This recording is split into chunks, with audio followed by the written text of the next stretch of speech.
So whatever I'm going to teach you is not something that I learned in a Bible school or a Bible class. ഞാൻ ഈ പഠിപ്പിക്കുന്നതായ ഒരു സംഗതികളും ഏതെങ്കിലും ഒരു Bible സെമിനാരിയിലോ ഒരു ബൈബിൾ കോളേജിലോ ബൈബിൾ സ്കൂളിലോ പഠിപ്പിച്ചിട്ടുള്ള സംഗതിയല്ല. No, I have not learned it from a Bible school. ഞാൻ ഇത് പഠിച്ചത് ഒരു ബൈബിൾ സ്കൂളിൽ നിന്ന് പഠിച്ചതല്ല. It is in the school of life experience that the Holy Spirit taught me.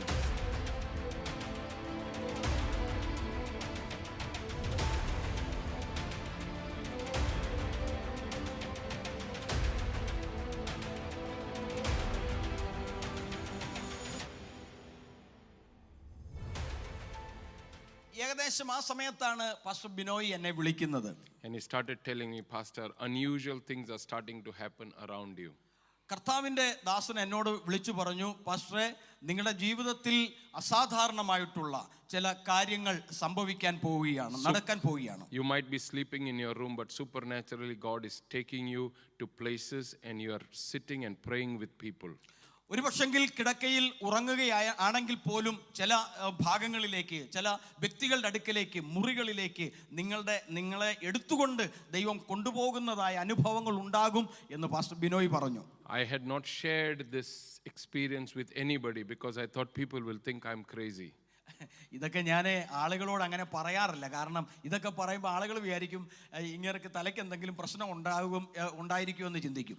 So when Pastor Binoy called me and he spoke to me about these experiences, I knew that the anointing of the Lord is upon him and that he is a good friend to have.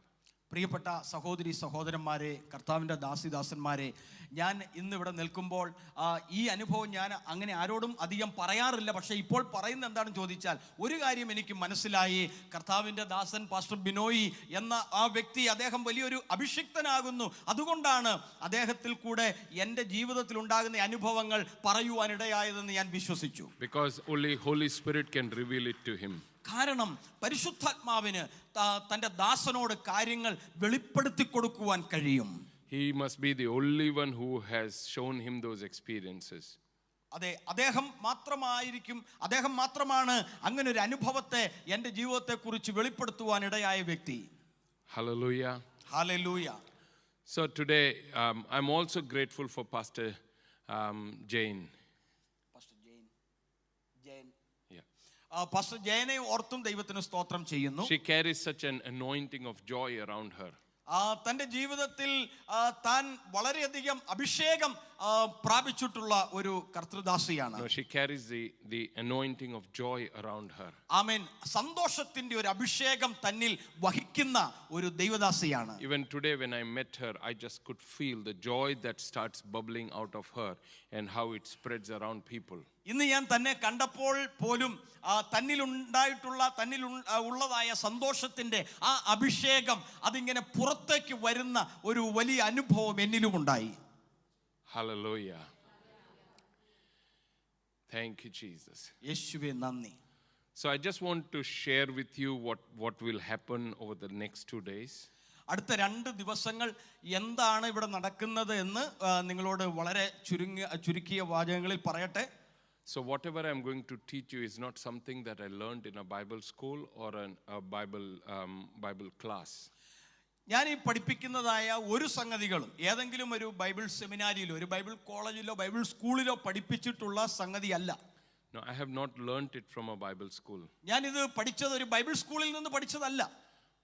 It is in the school of life experience that the Holy Spirit taught me these things. പരിശുദ്ധാത്മാവെന്ന ജീവിത പാഠശാലയിൽ നിന്നും ഞാൻ പഠിച്ചെടുത്തതായ കാര്യങ്ങളാണ് അടുത്ത 2 ദിവസങ്ങൾ നിങ്ങളുമായിട്ട് ഞാൻ പങ്കുവെക്കുന്നത്. You know, once he started teaching me these things, I started looking around to see if others are having experiences like me. എന്നെ കർത്താവ് ഇത് പഠിപ്പിച്ചപ്പോൾ ഒരു കാര്യം ഞാൻ ഇങ്ങനെ ചിന്തിച്ചു, ഇതേ സമാനമായ ജീവിത അനുഭവങ്ങളുള്ള ഒരുപാട് പേർ എൻ്റെ ചുറ്റിലും ഉണ്ടായിരിക്കുമല്ലോ എന്ന്. And so when I started searching, I found components of what I'm going to share in people's lives. അതുകൊണ്ട് തന്നെ ഇന്ന് നിങ്ങളുമായിട്ട് പങ്കുവെക്കുന്ന ഈ ജീവിത പാഠങ്ങൾ അതിൻ്റെ എല്ലാ അർത്ഥത്തിലും അതിൻ്റെ ഓരോ അനുഭവങ്ങളും അത് മറ്റുള്ള വ്യക്തികളിലും സംഭവിച്ചിട്ടുള്ള കാര്യങ്ങൾ ചേർത്തുള്ളവയാണ്. So today I want to we'll start off, why do we need inner healing?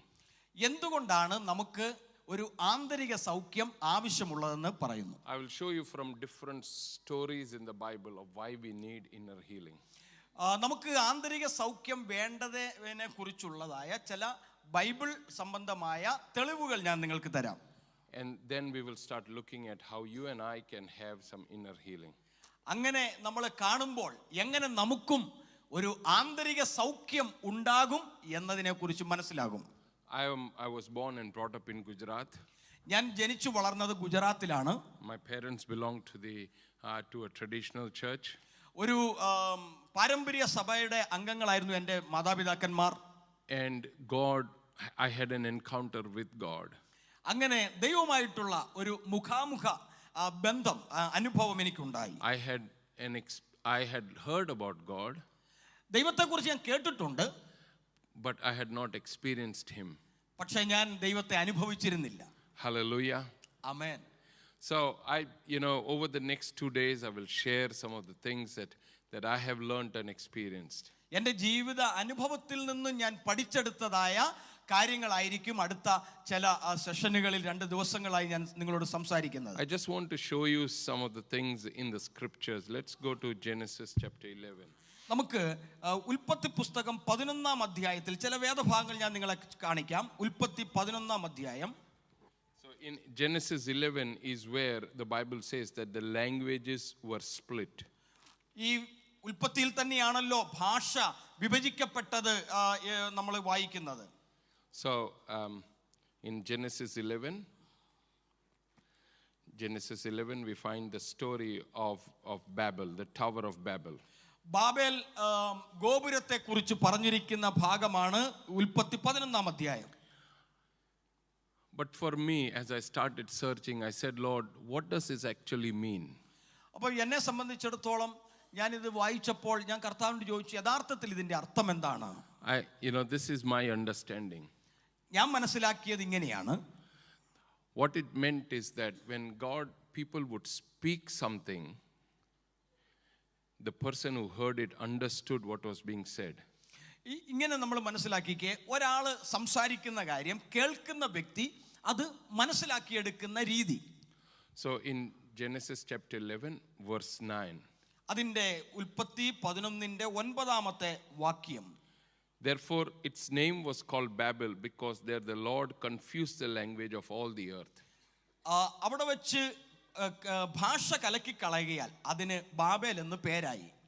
So either this means that there was only one language up till that point of time and everybody spoke the same language, or it means that people spoke other languages but everybody understood what the other person was saying. ഞാൻ മനസ്സിലാക്കിയ ഒരു കാര്യം ഇതാണ്, അന്നു വരെ ഈ ഭാഷ കലക്കുന്ന ആ ദിവസം വരെ ലോകത്തിലെല്ലായിടത്തും എല്ലാവരും ഒരേ ഭാഷ സംസാരിച്ചിരുന്നു. അങ്ങനെ എല്ലാവർക്കും മനസ്സിലായി. അല്ലെങ്കിൽ ആര് ഏത് ഭാഷ സംസാരിച്ചാലും എല്ലാവർക്കും ഒരേ രീതിയിൽ അത് മനസ്സിലാകുമായിരുന്നു.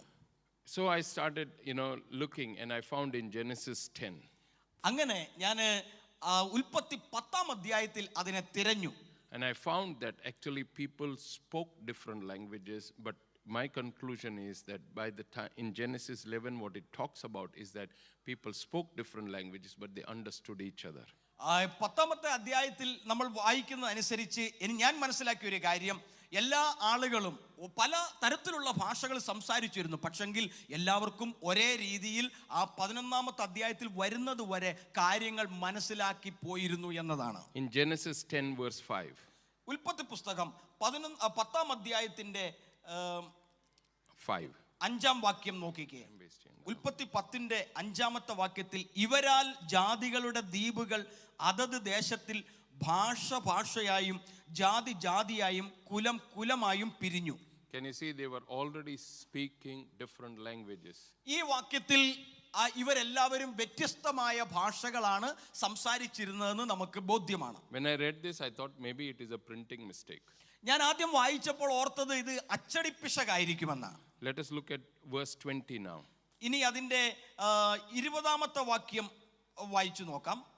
20-ാം വാക്യം ഇങ്ങനെയാണ്, ഇവർ അതത് ദേശത്തിൽ ജാതി ജാതിയായും കുലം കുലമായും ഭാഷയായും ഹാമിന്റെ പുത്രന്മാർ.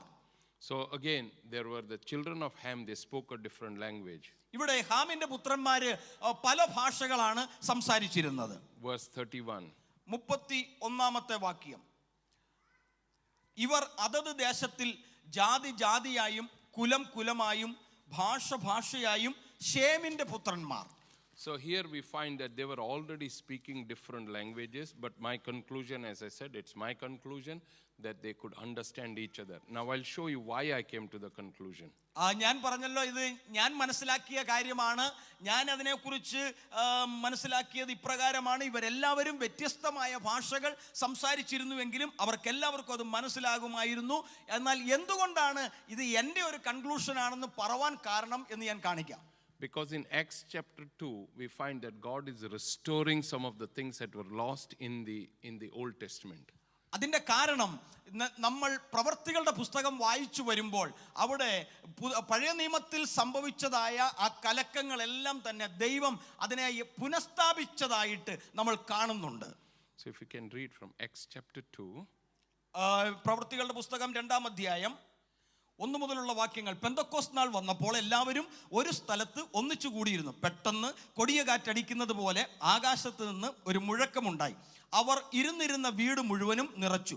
അഗ്നിജ്വാല പോലെ പിളർന്നിരിക്കുന്ന നാവുകൾ അവർക്ക് പ്രത്യക്ഷമായി. അവരിൽ ഓരോരുത്തൻ്റെ മേൽ പതിഞ്ഞു.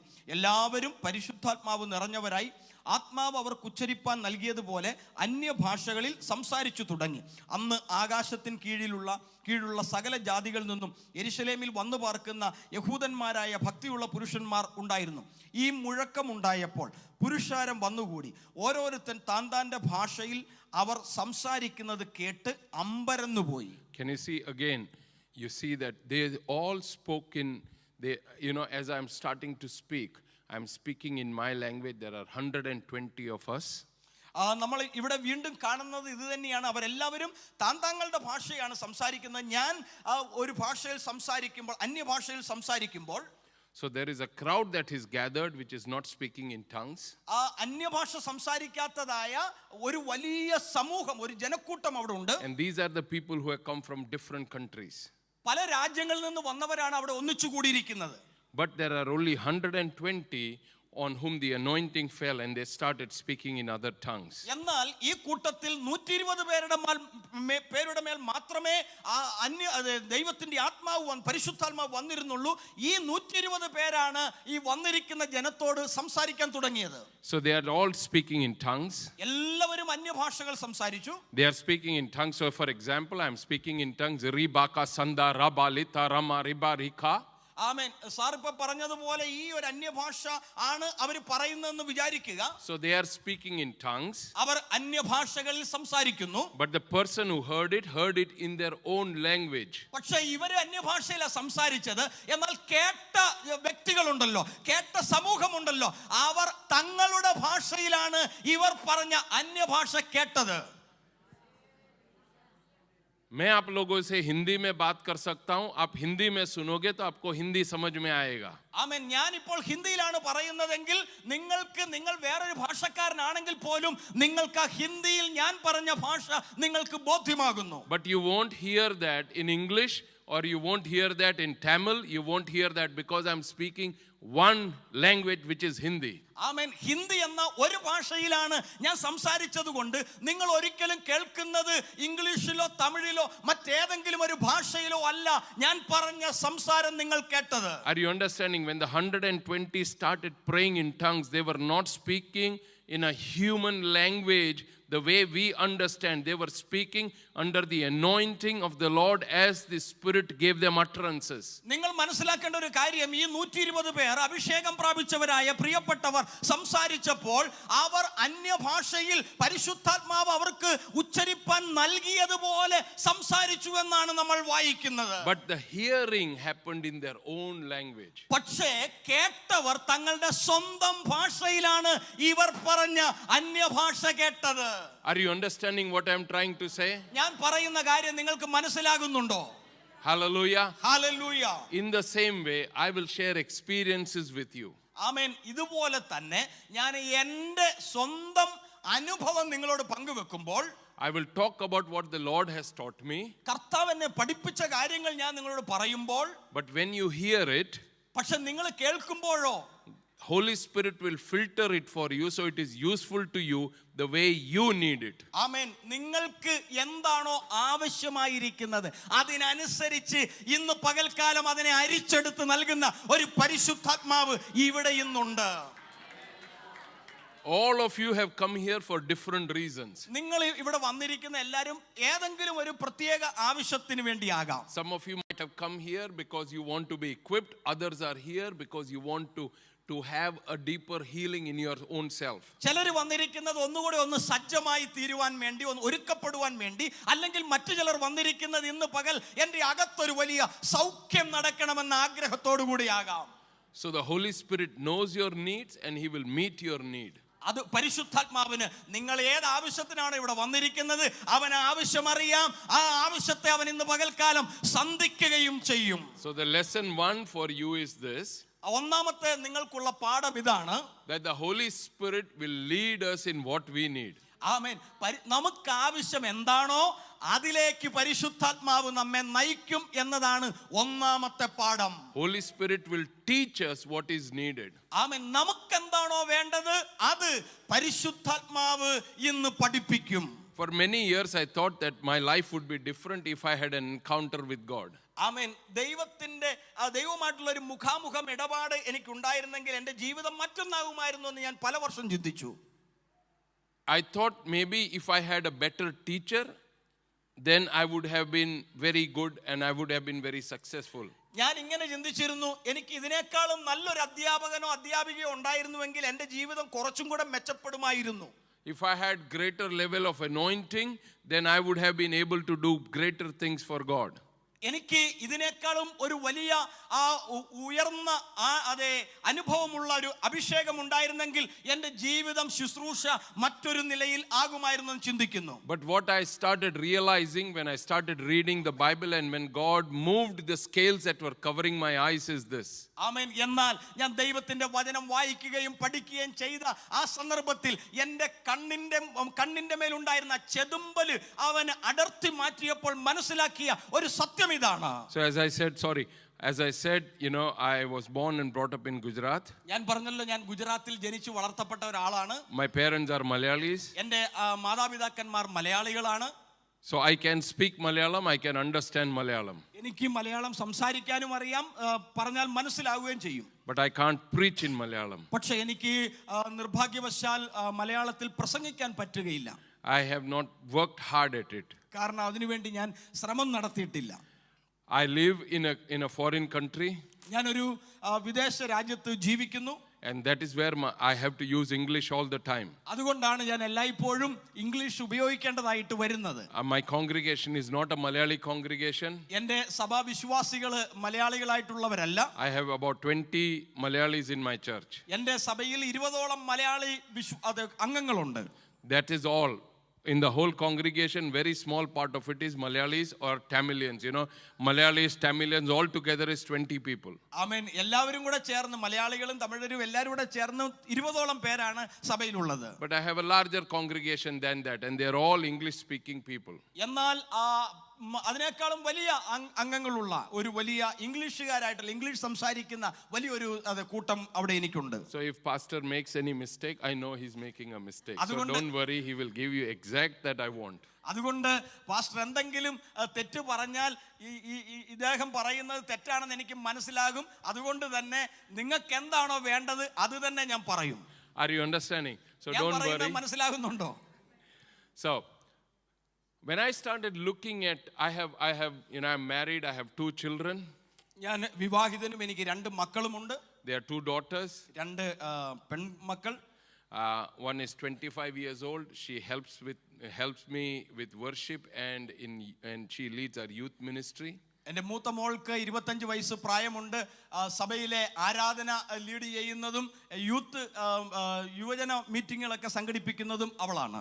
My second daughter is 17 years old. എൻ്റെ രണ്ടാമത്തെ മോള് 17 വയസ്സ് പ്രായമുണ്ട്. And she is a student. അവളൊരു വിദ്യാർത്ഥിനിയാണ്. But she is very active in the church. She does all the media work and she helps in the kids' church. പക്ഷെ വളരെയധികം ആക്റ്റീവായിട്ടുള്ള സജീവമായിട്ട് സഭയിലെ എല്ലാ കാര്യങ്ങളിലും കുഞ്ഞു കുട്ടികളുടെ കാര്യത്തിലും അതുപോലെ മീഡിയ സെഷനും എല്ലാം കൈകാര്യം ചെയ്യുന്നത് 17 വയസ്സുള്ള എൻ്റെ രണ്ടാമത്തെ മോളാണ്. So that is my background. I forgot to talk about it. ഇതാണ് എന്നെക്കുറിച്ചുള്ള എൻ്റെ കുടുംബത്തെക്കുറിച്ചുള്ള ഒരു പശ്ചാത്തലം. അത് പറയാൻ വിട്ടുപോയത് കൊണ്ടാണ്. So many times, we feel more comfortable when we know who is speaking to us. പലപ്പോഴും നമ്മൾ ആരോടാ സംസാരിക്കുന്നു ഉള്ളത് ഓർക്കാതെ നമ്മൾ നേരെ അങ്ങ് വിട്ടടിച്ചു പോകും. So and people become comfortable when they know who is talking to them. ആരാണോ തങ്ങളോട് സംസാരിക്കുന്നത് അതനുസരിച്ച് അവർക്ക് നല്ല സുഖമുണ്ടാകും, സുഖസൗകര്യം ഉണ്ടാകും. So that is why I'm making you very comfortable by sharing with you what my background is. അതുകൊണ്ടാണ് എൻ്റെ പശ്ചാത്തലമൊക്കെ നിങ്ങളുമായിട്ട് ഞാൻ പങ്കുവെക്കുവാനായിട്ട് ഇടയായി തീർന്നത്. So as I said, I thought that if I had some encounters with God, then I would probably be able to do things better. ഞാൻ ഇങ്ങനെയാണ് ചിന്തിച്ചത്, ദൈവത്തിൽ നിന്നുമുള്ള ഒരു മുഖാമുഖം, ഒരു ഇടപാട്, ഒരു എൻകൗണ്ടർ ഉണ്ടാവുകയാണെങ്കിൽ എനിക്ക് കൂടുതൽ കാര്യങ്ങൾ നന്നായിട്ട് ചെയ്യുവാൻ കഴിയും എന്ന് ഞാൻ വിചാരിക്കുന്നു. But as I started looking through the scriptures, I found that people's success was not dependent on how many encounters they had with God. എന്നാൽ ഞാൻ മനസ്സിലാക്കിയ ഒരു കാര്യം, ഈ കൂടുതൽ വിജയിച്ച ആളുകൾ പലരും തന്നെ ദൈവവുമായിട്ട് ഒരു മുഖാമുഖം ഇടപാട് ഉണ്ടായിട്ടുള്ളവരല്ല. No. I realized that the level of how much they walk in their destiny is not decided by how many encounters they had with God. Yes. ദൈവവുമായിട്ട് എത്ര നിലയിലുള്ള എത്ര മുഖാമുഖം ഇടപാടുകൾ ഉണ്ടായിട്ടുള്ള ഒരു വ്യക്തി എന്നതിൻ്റെ അടിസ്ഥാനത്തിലല്ല തങ്ങളുടെ ജീവിതത്തെ ഭാവിയെ നിർണ്ണയിക്കുന്നത്. Say for example, ഒരു ഉദാഹരണമായി, God called Moses. മോശയെ ദൈവം വിളിച്ചു. He was given 2 responsibilities. 2 ഉത്തരവാദിത്തങ്ങൾ ദൈവം മോശയ്ക്ക് നൽകി. He said ഒന്ന്, he said, go deliver my people out of Egypt. ആമേൻ. പോയി ചെന്ന് എൻ്റെ ജനത്തെ മിസ്രൈമിൽ നിന്നും പുറത്തു കൊണ്ടുവരിക. That was number 1. അതാണ് ഒന്നാമത്തെ ഉത്തരവാദിത്തം.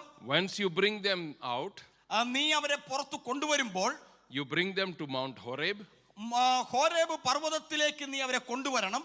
And you will worship me there. എന്നിട്ട് നീ ആ പർവ്വതത്തിൽ എന്നെ ആരാധിക്കും. Then you will take these people into the promised land. എന്നിട്ട് നിങ്ങൾ ആ ജനത്തെ വാഗ്ദത്ത നാട്ടിലേക്ക് കൊണ്ടുപോകണം. So Moses had 2 responsibilities. മോശയ്ക്ക് ദൈവം നൽകിയത് 2 ഉത്തരവാദിത്തങ്ങളായിരുന്നു. Bring them out and take them in. ആമേൻ. അവരെ പുറത്തു കൊണ്ടുവരിക, അവരെ അകത്തോട്ട് കൊണ്ടുപോകുക. God moved powerfully through Moses. ദൈവം മോശയിൽ കൂടെ വളരെ ശക്തമായിട്ട് പ്രവർത്തിച്ചു. And people were set free. ആളുകൾ സ്വതന്ത്രമായി. The bondage of Egypt was broken. ആമേൻ. മിസ്രൈമിന്റെ ആ അടിമത്തം, ആ അടിമച്ചങ്ങല അത് മുറിക്കപ്പെട്ടു. They came and they worshipped God at Mount Horeb. നമുക്കറിയാം, പറഞ്ഞതുപോലെ തന്നെ അവർ പുറത്തു വന്ന് അവർ ഹോരേബ് പർവ്വതത്തിൽ ദൈവത്തെ ആരാധിച്ചു. God called Moses up for many encounters with him. ദൈവം മോശയെ താനുമായിട്ട് നേരിട്ട് ഇടപെടേണ്ടതിനായിട്ട്, മുഖാമുഖം കാണേണ്ടതിന് ദൈവം മോശയെ പർവ്വതത്തിലേക്ക് വിളിച്ചു. Many times Moses would go up for 40 days and he would sit in the presence of God and he had these encounters with God. ആമേൻ. ദൈവം മോശയെ മുകളിലേക്ക് പർവ്വതത്തിലേക്ക് വിളിക്കും. 40 ദിവസം പല പ്രാവശ്യമായിട്ട് അവൻ മുകളിലേക്ക് പോകുന്നു, അവൻ താഴേക്ക് വരുന്നു. ദൈവമായിട്ടുള്ള ആ മുഖാമുഖം ഇടപാട് അവൻ ഉണ്ടാകുന്നു. Many times he had these encounters with God. ദൈവമായിട്ടുള്ള ആ ഒരു സമ്മേളനം പല നിലകളിൽ പല സമയങ്ങളിൽ ഉണ്ടായിട്ടുണ്ട്.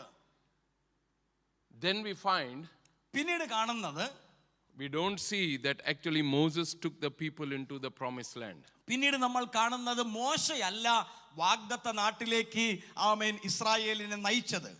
What stopped him from completing his destiny? തന്റെ ജീവിതത്തിന്റെ ആ ലക്ഷ്യത്തെ, ഭാവിയെ അത് പൂർത്തീകരിക്കാൻ കഴിയാതെ തന്നെ തടസ്സപ്പെടുത്തിയ കാര്യം എന്തായിരുന്നു? It was not a demonic spirit. അതൊരിക്കലും ഒരു പൈശാചിക ആത്മാവല്ലായിരുന്നു. It was not the lack of encounter with God. ദൈവമായിട്ട് താന് കൂടിക്കണ്ടതായ കൂടിക്കാഴ്ചയുടെ ആ അളവ് കുറഞ്ഞതിന്റെ വെളിച്ചത്തിലല്ല. It's not because he did not see many miracles. അത്ഭുതങ്ങളൊന്നും കാണാഞ്ഞതുകൊണ്ടല്ല. He had supernatural wisdom, because this is what the scripture says, that the people of Israel saw the works of God. Moses saw the ways of God. ആമേൻ. ദൈവത്തിന്റെ വചനത്തിൽ നമ്മൾ വായിക്കുന്നുണ്ട്, ആമേൻ, Israel മക്കൾ ദൈവത്തിന്റെ അത്ഭുതങ്ങളെ അതെ പ്രവൃത്തികളെ കണ്ടപ്പോൾ മോശ ദൈവത്തിന്റെ വഴിയെ കണ്ടു എന്ന്. Are you understanding? He had all these things going on, but he did not finish his calling. ഇതെല്ലാം അത്ഭുതങ്ങൾ കണ്ടു, ദൈവത്തിന്റെ വഴികൾ കണ്ടു, ജ്ഞാനമുണ്ടായിരുന്നു, ഇതെല്ലാം ഉണ്ടായിട്ടും ദൈവത്തിന്റെ ആ ലക്ഷ്യത്തെ പൂർത്തീകരിക്കാൻ മോശയ്ക്ക് സാധിച്ചില്ല. What was the reason? കാരണം എന്തായിരുന്നു? Because he had anger problem. കാരണം അവന് വലിയ കോപമുണ്ടായിരുന്നു. You know, God had asked him to, God had spoken to him. People had complained because of lack of water. വെള്ളമില്ലാതെ വന്നപ്പോൾ ജനം ദൈവത്തോട് പിറുപിറുത്തു. But more than against God, they were murmuring against Moses. എന്നാൽ ദൈവത്തോട് പിറുപിറുക്കുന്നതിനേക്കാൾ കൂടുതലും അവർ പിറുപിറുത്തത് മോശയോടായിരുന്നു. They were more, all the time they were murmuring against God. ദൈവത്തോട് അവരിങ്ങനെ പിറുപിറുക്കുന്ന ഒരു ജനമായിരുന്നു They Israel. were murmuring against Moses all the time. എല്ലായ്പ്പോഴും ഈ മോശയോടും അവരിങ്ങനെ പിറുപിറുത്തുകൊണ്ടിരുന്നു. And Moses got irritated. ഈ ജനം പിറുപിറുക്കാൻ തുടങ്ങിയപ്പോൾ മോശയ്ക്ക് ഭയങ്കരമായിട്ടുള്ള ഒരു ബുദ്ധിമുട്ടുണ്ടായി. No, he was very irritated. അവൻ ഒത്തിരി ശല്യമുണ്ടായി. He was very he was very angry on the inside. ആമേൻ. തന്റെ ഉള്ളിൽ അവന് വലിയ കോപമുണ്ടായി. So when people came to him, so he goes to God and God says, okay, this is what I want you to do. Go and stand near the rock and speak to it. അപ്പോൾ ജനത്തിന്റെ പിറുപിറുപ്പ് മുഖാന്തരം മോശ ദൈവത്തോട് പറഞ്ഞു, ഇങ്ങനെയാണ് ജനം വളരെയധികം ബുദ്ധിമുട്ടിപ്പിക്കുന്നു.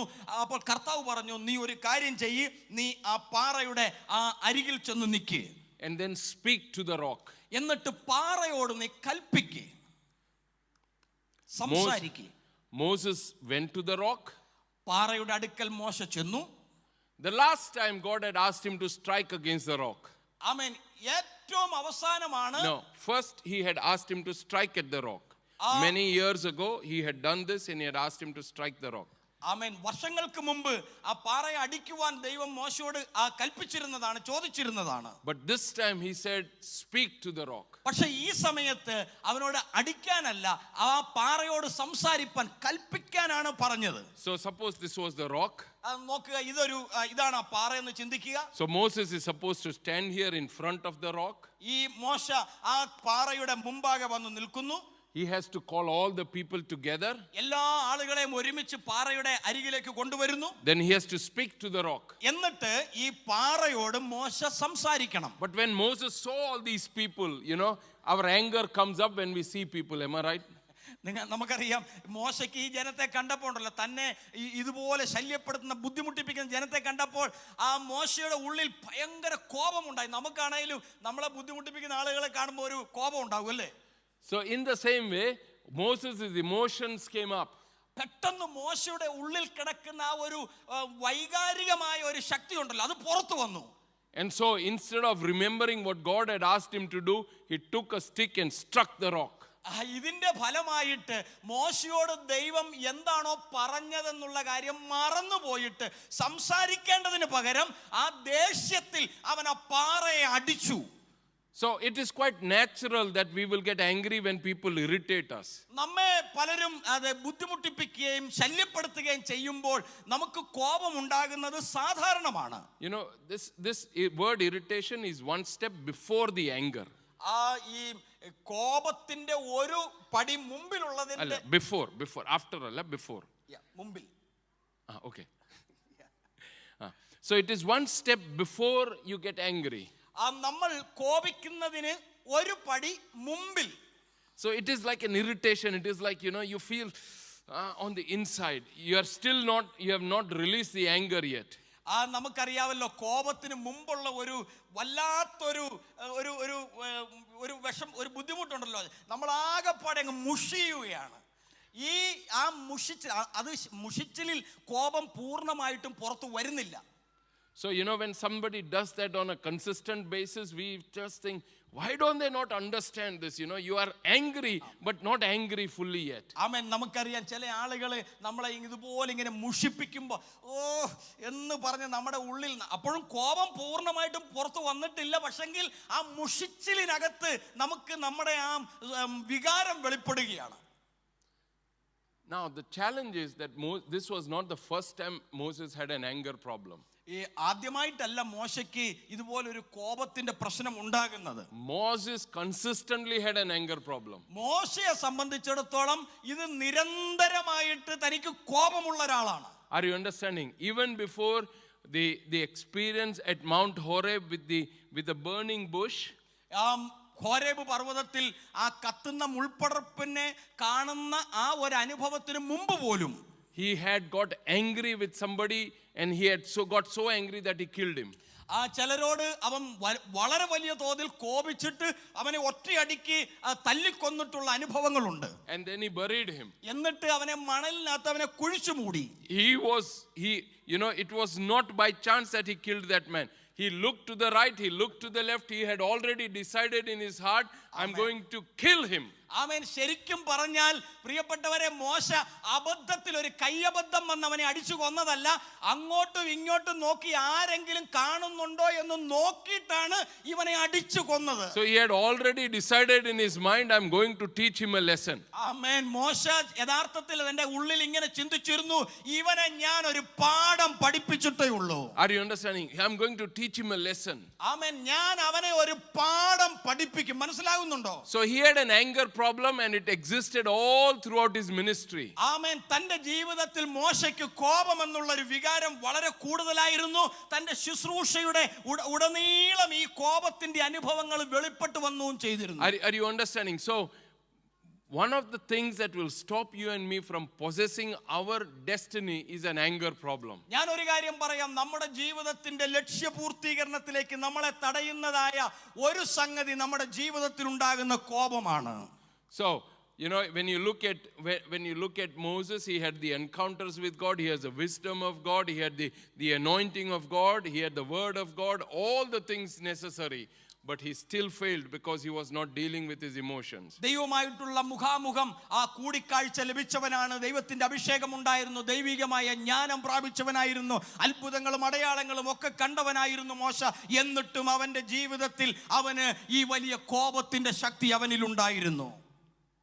Hallelujah. Is that example very clear? ഞാൻ നിങ്ങളോട് പറഞ്ഞ ആ ഉദാഹരണം നിങ്ങൾക്ക് മനസ്സിലായോ?